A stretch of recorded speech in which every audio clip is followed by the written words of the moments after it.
జనగామలో ఒక independent councillor, BRS వాళ్ళు సపరేట్గా కూర్చున్నారు, కాంగ్రెస్ వాళ్ళు సపరేట్గా కూర్చున్నారు, ఇండిపెండెంట్ సపరేట్గా కూర్చున్నారు. ఒక ఇండిపెండెంట్ కౌన్సిలర్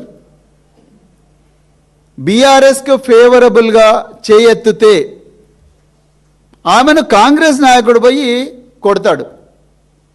ఆమె ఒక ఎస్సీ వర్గానికి చెందిన మహిళ.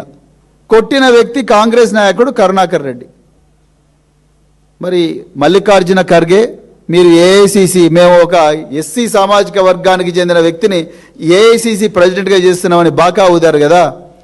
అదేవిధంగా చేవెళ్లలో మేము ఎస్సీలను గుండెలో పెట్టుకుంటాము అని చెప్పి రాజ్యాంగం పట్టుకొని ప్రమాణం చేసిండ్రు కదా.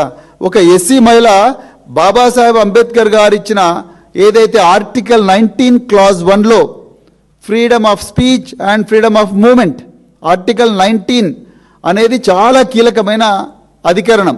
ఆ అధికరణం ద్వారా వచ్చిన ప్రాథమిక హక్కును వినియోగించుకొని రాజ్యాంగబద్ధంగా శాంతియుతంగా నేను బీఆర్ఎస్కే సపోర్ట్ చేస్తున్నానని చేయెత్తినప్పుడు మీ కాంగ్రెస్ నాయకులు పోయి ఇక కొడుతున్న దగ్గర వీడియో కూడా ఉన్నది. వీడియో ఇప్పుడు కనిపించదు కాబట్టి ఫోటో తీసిన స్క్రీన్ షాట్.